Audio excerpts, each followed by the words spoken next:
Inspire விருது உங்களுடைய மாணவர்கள் மத்திய அரசினுடைய 10,000 ரூபாய் உதவித்தொகை பெறணுமா அப்படின்னா இந்த வீடியோவை பாருங்கள்.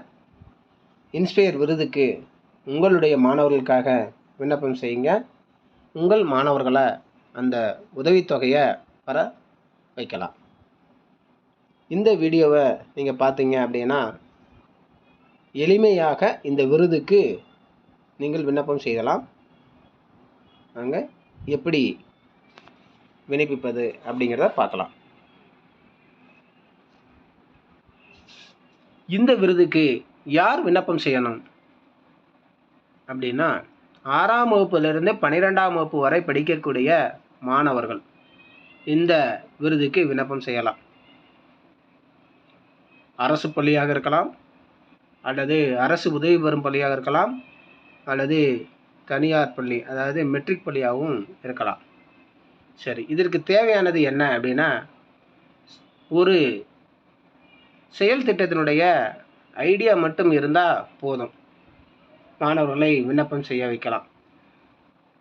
அந்த செயல் திட்டத்தினுடைய ஐடியா தலைப்பு சிறந்த தலைப்பை மாணவர்கள் தேர்ந்தெடுக்கணும். அதாவது உதாரணமாக சொல்லணும்னா ஒரு பிரச்சனையை அணுகணும், அதற்கான தீர்வினை மாணவர்கள் சொல்லணும். இந்த நீங்கள் கொடுக்கக்கூடிய தீர்வினால் யாரெல்லாம் பயன்பட போகிறாங்க அப்படின்னு நீங்கள் சொன்னீங்கனாலே போதும், அது ஒரு செயல் திட்டத்தினுடைய வடிவமாக இருக்கும். சரி, எப்படி விண்ணப்பிப்பது அப்படின்னா விண்ணப்பம் செய்வது பள்ளியின் மூலமாகத்தான் விண்ணப்பம் செய்யணும். இந்த இன்ஸ்பயர் விருது விண்ணப்பிப்பதற்கு பள்ளிக்கென்று தனியாக யூசர் நேம் பாஸ்வேர்டு வழங்கியிருக்கிறாங்க. அதன் மூலமாக உள்ளே சென்று விண்ணப்பம் செய்யலாம். இன்ஸ்பயர் விருதுக்குரிய வெப்சைட்டுக்குள்ளே போய் ஸ்கூலுடைய யூசர் நேம் பாஸ்வேர்டு கொடுத்து விண்ணப்பத்தினை பதிவு செய்யலாம். சரி, இதற்கு தேவையான டாக்குமெண்ட் என்னென்ன அப்படின்னா அதாவது மாணவர்களுடைய புகைப்படம் 50 KB உள்ளே இருக்கிற மாதிரி பார்த்துக்கணும். அந்த ஃபோட்டோவானது ஜேபக் ஃபார்மேட்டில் இருக்கணும். அதுக்கடுத்து ஸ்டூடெண்ட்டினுடைய ஆதார் கார்டினுடைய லிங்க்டு பாஸ்புக் அக்கௌண்ட் இருக்கணும். ஏன் ஆதார் கார்டுடைய லிங்க்டு பாஸ்புக் அக்கௌண்ட் கேட்குறாங்க அப்படின்னா ஆதார் கார்டோட பாஸ்புக் அதாவது பேங்க் அக்கௌண்ட் லிங்க் பண்ணலாம் அப்படின்னா உங்களுடைய அந்த உதவித்தொகையானது வங்கி கணக்கில் வர வைக்கப்படாது. அதனால்தான் Aadhaar card linked bank account அப்படின்னு சொல்கிறாங்க. சரி, அதுக்கடுத்ததாக ஏற்கனவே கூறியது போல் உங்களுடைய செயல் திட்டத்தை ஒரு 300 வார்த்தைகளுக்கு உள்ள ப்ராஜெக்டை எழுதி அதை வெள்ளை பேப்பரில் கைப்பட எழுதி அது ஃபோட்டோ எடுத்து அனுப்பலாம். அப்படி இல்லைன்னா கம்ப்யூட்டரில் டைப் செய்து அதை PDF ஃபார்மேட்டில் எடுத்து அனுப்பலாம். வேறு என்ன தேவை அப்படின்னா நீங்கள் ப்ராஜெக்டாக செஞ்சு வச்சுருக்கீங்க, ஒரு மாடலாக செஞ்சு வச்சுருக்கீங்கன்னா அதனுடைய ஃபோட்டோ, அதனுடைய வீடியோ அல்லது ஒரு அவுட்லைன் ஸ்கெட்ச் கண்டாக போட்டிருக்கீங்கன்னா அதையும் நீங்கள் ஃபோட்டோ எடுத்து வச்சு இதில் அனுப்பலாம். இந்த 3 கம்பல்சரி கிடையாது. ஆனால் இருந்தால் எவாலுவேஷன் பர்பஸ்க்காக அது பயனுள்ளதாக இருக்கும். கட்டாயம் சிறந்த ப்ராஜெக்டை செலக்ட் பண்ணுறதுக்கு அது உங்களுக்கு எவாலுவேட் பண்ணுறதுக்கு அவங்களுக்கு உறுதுணையாக இருக்கும். அடுத்து என்னென்ன தகவல்கள் நீங்கள் உள்ளீடு செய்யணும் அப்படின்னா ஸ்கூலுடைய யூடைஸ் கோடு கொடுக்கணும். அடுத்தது இந்த இன்ஸ்பயர் அவார்டுக்குன்னு ஸ்கூலுக்கு ஒவ்வொரு யூசர் நேம் பாஸ்வேர்டு கொடுத்துருக்காங்க, அதை கொடுத்து உள்ளே செல்லணும். அதுக்கடுத்து மாணவர்களுடைய டேட் ஆஃப் பர்த்து கொடுக்கணும். மாணவர்களுடைய அப்பா பேர் அம்மா பேர் கொடுக்க வேண்டியிருக்கும். மாணவர்களுடைய மொபைல் நம்பர் கொடுக்க வேண்டியிருக்கும். மாணவர்களுடைய முகவரி தேவைப்படும். மாணவர்களுடைய ஆதார் கார்டு நம்பர் தேவைப்படும். சரி, இதெல்லாம் எடுத்து வச்சுட்டு இன்ஸ்பயர் அவார்டினுடைய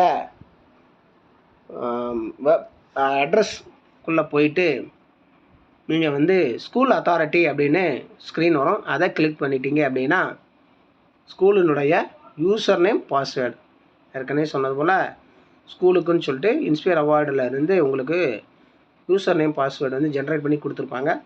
அதை கொடுக்கணும். கொடுத்து இந்த மேலே கொடுக்கக்கூடிய கோடை கொடுத்துட்டு லாகின் கொடுத்தீங்க அப்படின்னா நீங்கள் வந்து அந்த மாணவர்களுடைய விவரத்தை வந்து உள்ளீடு செய்ய போயிடலாம். ஸோ அடுத்து என்ன கேட்குது அப்படின்னா ஸ்டூடெண்ட்டினுடைய நாமினேஷன் அப்படின்னு கேட்குது. ஸோ இந்த பட்டனை ஸ்டூடெண்ட் நாமினேஷன் அப்படின்ற பட்டனை கிளிக் பண்ணிவிட்டு ஸ்டூடெண்ட்டுடைய தகவல்களை வந்து நீங்கள் வந்து கொடுக்கலாம். சரி, அந்த ஸ்டூடெண்ட்டுடைய தகவலை கொடுக்கும்போது பக்கத்தில் ஒரு பாக்ஸ் இருக்குது. அது வந்து ஸ்டூடெண்ட்டை ஏற்கனவே ஒரு ஸ்டூடெண்ட்டோ அல்லது 2 ஸ்டூடெண்ட் கொடுத்து வச்சுருக்கீங்கன்னா அதை பார்வையிடுவதற்கு அந்த பக்கத்து இருக்கக்கூடிய பட்டனை கிளிக் பண்ணி நீங்கள் வந்து என்ன செஞ்சுக்க முடியும் அப்படின்னா பார்வையிட முடியும். சரி, இப்போ ஸ்டூடெண்ட்டுடைய புதுசாக தான் கொடுக்க போகிறோன்னா ஸ்டூடெண்ட் நாமினேஷன் அப்படின்றத கிளிக் பண்ணி கொடுக்குறோம். அப்படி கொடுக்கும் பொழுது என்ன கேட்கும்னா எத்தனை ஸ்டூடெண்ட்டை வந்து நீங்கள் நாமினேட் பண்ண போகிறீங்க அப்படின்னு கேட்கும். மேலே சில தகவல் கொடுத்துருக்குறாங்க பாருங்கள். ஒரு ஸ்கூலுக்கு வந்து ஒரு ஐடியா தான், அதாவது ஒரு ஸ்கூலுக்கு வந்து 5 ப்ராஜெக்டை வந்து கொடுத்துக்கலாம். ஒரு மாணவனுக்கு ஒரு ப்ராஜெக்ட் அப்படிங்கிற மாதிரி கொடுக்கணும். அதுக்கப்புறம் ஸ்டூடெண்ட்டினுடைய பேங்க் பாஸ்புக் அக்கௌண்ட்டு கொடுக்க வேண்டியிருக்கும். அவனுடைய ப்ராஜெக்ட் ஐடியா வந்து 2 MBக்கு உள்ள இருக்கிற மாதிரி PDF ஃபார்மேட்டில் எடுத்து வச்சுக்கணும். ஸோ இதெல்லாம் எடுத்து வச்சுட்டு எத்தனை ஸ்டூடெண்ட் அப்படிங்கிற கொடுத்துட்டு சேவ் அண்ட் நெக்ஸ்ட் அப்படின்றத கிளிக் பண்ணுங்கள்.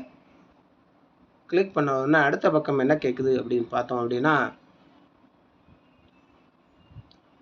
சில இன்ஸ்ட்ரக்ஷன் வந்து ஜென்ரல் இன்ஸ்ட்ரக்ஷன் கொடுத்துருக்காங்க. ஏற்கனவே சொன்னது போல் ஸ்டூடெண்ட்டுடைய ஸ்கேன்டு ஃபோட்டோகிராஃப், ஸ்டூடெண்ட்டுடைய இன்னோவேஷன் ஐடியா ஸ்னாப்சிஸ் கொடுக்குறோம். அதுக்கப்புறம் அந்த பாஸ்போர்ட் சைஸை ஃபோட்டோ வந்து ஸ்கேன் பண்ணி அனுப்பணும். மேக்ஸிமம் வந்து அந்த வெளியில் போகாமல் சரியாக கிராப் பண்ணி அந்த ஃபோட்டோ வந்து இருக்கணும். அதே மாதிரி ப்ராஜெக்ட் வந்து PDF ஃபார்மேட்லேயோ அல்லது JPEG ஃபார்மேட்லேயோ இருக்கணும். 2 MBக்கு அதிகமாக இருக்கக்கூடாது அப்படிங்கிறத தெரிஞ்சுட்டு கண்டினியூ அப்படிங்கிறத கொடுங்க. ஸோ கண்டினியூ கொடுத்த உடனேவும் என்ன கேட்குது அப்படின்னு பாருங்கள். ஆட் ஸ்டூடெண்ட் அப்படின்னு கொடுக்க வேண்டியது இருக்குது. ஆட் ஸ்டூடெண்ட் அப்படின்னு கொடுத்துட்டு கீழே பார்த்தீங்கன்னா ஸ்கூலில் லேப் சயின்ஸ் லேப் இருக்கா அல்லது அட்டர் டிங்கரிங் லேப் இருக்கா அப்படின்ற மாதிரியான டீட்டெயில் கேட்கும். எது இருக்கோ அதை செலக்ட் பண்ணிவிட்டு எஸ் அப்படின்றத கொடுங்க. கொடுத்துட்டு ஆட் ஸ்டூடெண்ட்டை கிளிக் பண்ணிங்கன்னா ஸ்டூடெண்ட்டுடைய பர்டிகுலரை வந்து கொடுக்க போயிடலாம். இங்கே என்னென்ன கேட்குதுன்னு பாருங்கள்.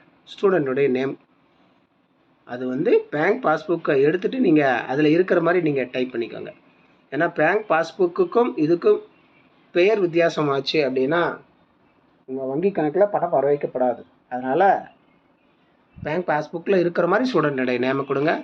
அப்பா பேர் கொடுங்க, அம்மாவுடைய பேர் கொடுங்க, மேல் ஆர் ஃபிமேல் அப்படிங்கிறத கொடுங்க, டேட் ஆஃப் பர்த் கொடுங்க, ஆதார் நம்பரை டைப் பண்ணுங்கள், ஸ்டூடெண்ட்டுடைய கான்டாக்ட் நம்பர் கொடுங்க, மாற்றுத்திறனாளி மாணவனா அப்படிங்கிறத ஆம் இல்லை அப்படின்றத செலக்ட் பண்ணுங்கள், இமெயில் ஐடி கொடுங்க. இமெயில் ஐடி மாணவனுக்கு இருந்தால் மாணவனுடைய ஐடி கொடுங்க.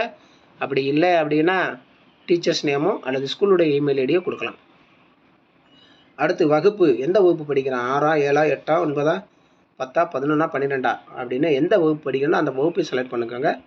அதுக்கப்புறம் கேட்டகரியில் என்ன கம்யூனிட்டி அப்படிங்கிறத கொடுத்துக்கோங்க. எஸ்சியா பிசியா எம்பிசியா அது ஓபிசியா அப்படின்னு கொடுத்துக்கோங்க. அதுக்கப்புறம் ஐடியா இன்னோவேஷன் டைட்டில், நம்ம ஏற்கனவே சொன்னது போல் அந்த ப்ராஜெக்டுடைய டைட்டிலை கொடுத்துக்கோங்க. அதற்கு கீழே அந்த ப்ராஜெக்டை பற்றிய ஒரு 300 வார்த்தைகளுக்கு உள்ளே இருக்கிற மாதிரி உங்கள் ப்ராஜெக்டினுடைய டெஸ்கிரிப்ஷனை வந்து விளக்கத்தை வந்து இங்கே டைப் பண்ணுங்கள். டைப் பண்ணிவிட்டு கண்டினியூ கொடுத்துருங்க. இதில் உங்களுக்கு ஒரு மாதிரியான ப்ராஜெக்டினுடைய டைட்டிலை கொடுத்துருக்குறாங்க. இப்போ உதாரணத்துக்கு எக்ஸாம்பிளுக்கு ஒன்று கொடுத்துருக்காங்க, travelling bag with folding seats அப்படின்னு ப்ராஜெக்டுடைய டைட்டில் கொடுத்து எப்படி டெஸ்கிரிப்ஷன் எழுதணும் அப்படின்னு ஒரு எக்ஸாம்பிள் கொடுத்துருக்காங்க. வேணும்னா அந்த எக்ஸாம்பிளை நீங்கள் பார்த்து அது மாதிரியே உங்கள் ஸ்னாப்சிஸ் ரெடி பண்ணிக்கோங்க.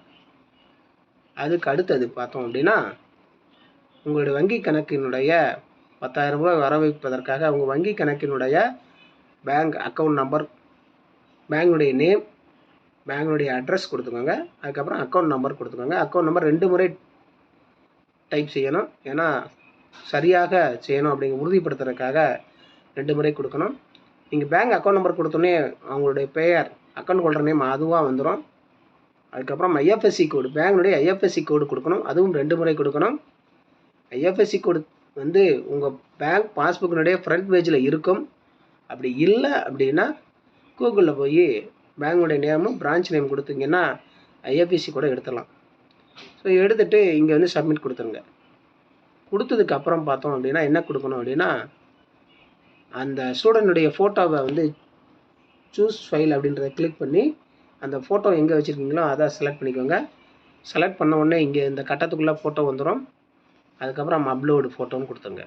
அதே போல் எந்த லாங்குவேஜில் அந்த ப்ராஜெக்ட் வந்து ஸ்னாப்ஷீட்ஸ் வந்து சப்மிட் பண்ணிக்கிங்க, தமிழா ஆங்கிலமா அப்படின்றத செலக்ட் பண்ணிக்கோங்க. அதே மாதிரி ப்ராஜெக்டுடைய ஸ்னாப்ஷீட்ஸை செலக்ட் பண்ணிட்டீங்க அப்படின்னா இந்த கட்டத்துக்குள்ளே அந்த ப்ராஜெக்டுடைய ஸ்னாப்ஷீட்ஸ் வந்துடும். அப்லோடு ஸ்னாப்ஷீட்ஸ் கொடுத்தீங்கன்னா அப்லோட் ஆகிரும். ஸோ இது மாதிரி ஒரு ஸ்டூடெண்ட்டுடைய டீட்டெயில் கொடுத்துரும். அதே போல் அதுக்கு அடுத்து பார்த்தீங்கன்னா முழுமையாக அந்த ப்ராஜெக்ட் பற்றிய முழுமையான விவரங்களை வந்து கொடுத்துட்றோம்.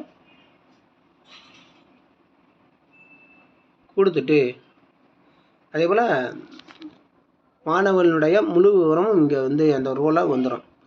இன்னொரு ஸ்டூடெண்ட்டாக நீங்கள் ஆட் பண்ணணும்னா ஆட் ஸ்டூடெண்ட் அப்படின்றத கிளிக் பண்ணி அடுத்த ஸ்டூடெண்ட்டுடைய பேரை வந்து நீங்கள் என்ன செஞ்சுக்கலாம், இதே போல் ஆட் பண்ணிக்கலாம். சரி, இதே போல் எத்தனை ஸ்டூடெண்ட் ஆட் பண்ண முடியும்னா ஒரு பள்ளியானது 5 மாணவர்களை வந்து ஆட் பண்ணிக்க முடியும். இங்கே பாருங்கள், 5 ஸ்டூடெண்ட்டை வந்து ஆட் பண்ணிக்கலாம். ஏதாவது எடிட் பண்ணணும் அப்படின்னா அந்த ரோவை மட்டும் செலக்ட் பண்ணிவிட்டு ஸ்டூடெண்ட்டினுடைய டீட்டெயிலை எடிட் பண்ணிக்கலாம். ஸோ எடிட் பண்ணதுக்கப்புறம் பார்த்தீங்கன்னா கடைசியில் 5 ஸ்டூடெண்ட்டினுடைய மாணவர்களுடைய பெயரானது கட்டத்தில் கொடுத்தது மாதிரி என்ன செஞ்சிடும் அப்படின்னா க்ரீன் கலரில் வந்துடும். ஸோ இப்போ வந்து 5 ஸ்டூடெண்ட்டுடைய பெயரும் அப்லோட், அதாவது டீட்டெயிலாக அப்லோட் பண்ணி முடிச்சிட்டோம். அதற்கு அப்புறம் வந்து ஸ்டூடெண்ட்டை பற்றிய அந்த ப்ராஜெக்டை பற்றிய ஆசிரியர் ஆவார் ஒரு 2 வரிகளில் வந்து அதனுடைய டீட்டெயில் வந்து எழுதுகிறோம். அதுக்கப்புறம் கைட் டீச்சருடைய பெயரை இங்கே கொடுக்குறோம், அவருடைய டெசிக்னேஷன் கொடுக்குறோம், ஃபோன் நம்பர் கொடுக்கணும். கீழே வெரிஃபைடு பை அப்படிங்கிறத தலைமை ஆசிரியர் பெயரோ அல்லது சக ஆசிரியருடைய பெயரையோ கொடுக்குறோம், அவருடைய டெசிக்னேஷன், அவருடைய ஃபோன் நம்பர் கொடுக்குறோம். கொடுத்துட்டு சேவ் அப்படிங்கிறத பட்டனை கிளிக் பண்ணிடுறோம். அதுக்கப்புறம் திரும்பவும் ஒரு ஆப்ஷன் நம்மளுக்கு கொடுக்குறாங்க, வியூ அண்ட் எடிட்னு ஒரு ஆப்ஷன் இருக்குது. தேவைன்னா நம்ம என்ன செய்யலாம், திரும்பவும் ஒரு முறை அப்ளிகேஷனை எடிட் பண்ணுறதுக்கான வாய்ப்பு கொடுக்குறோம். அதுக்கப்புறம் கடைசியில் ஃபார்வேர்டு அப்ளிகேஷன்றதை கொடுத்தோம் அப்படின்னா அப்ளிகேஷன் வந்து போர்ட்டலில் வந்து ஃபார்வேர்ட் ஆகிரும். ஃபார்வேர்ட் ஆகிட்டு ஒரு மெசேஜ் வந்துடும், அப்ளிகேஷன் ஸ்டேட்டஸ் வந்து சக்ஸஸ்ஃபுல்லி கம்ப்ளீட்டட் அப்படின்னு மெசேஜ் வந்துடும். மெசேஜ் வந்து ஜென்ரல் அக்னாலஜ்மெண்ட் அப்படின்ற ஒரு பட்டனும் வரும். அதை கிளிக் பண்ணிட்டீங்க அப்படின்னா ஜென்ரேட் அக்னாலஜ்மெண்ட் வரும். அதை கிளிக் பண்ணிங்க அப்படின்னா உங்களுக்கு ஒரு அக்னாலஜ்மெண்ட் வந்து ஜென்ரேட் ஆகிரும். ஸோ அந்த மாதிரி அக்னாலஜ்மெண்ட்டு ஜென்ரேட் ஆகிரும். என்றைக்கு நீங்கள் அந்த ப்ராஜெக்டை வந்து கொடுத்தீங்க அப்படின்ற தேதி, அந்த அப்ளிகேஷனுடைய நம்பர், ஸ்கூலுக்கு அந்த ப்ராஜெக்ட் சப்மிட் பண்ணக்கூடிய அப்ளிகேஷன் நம்பர், ஸ்டூடெண்ட்டுடைய ஒரு ஐடி நம்பரும் ஜென்ரேட் ஆகி வந்துடும். ஸோ இவ்வளவு தான் நம்ம வந்து இன்ஸ்பயர் அவார்டுக்கு மாணவர்களுக்கு 5 மாணவர்களுக்கு விண்ணப்பம் செஞ்சாச்சு. இது வந்து பல மாணவர்களுக்கு அறிவியல் ஆர்வத்தினை தூண்டுவதற்காகவும் பல செயல் திட்டங்களை உருவாக்குவதற்கும் வழிவகை செய்வதற்கான வழியாகவும் இருக்கும்.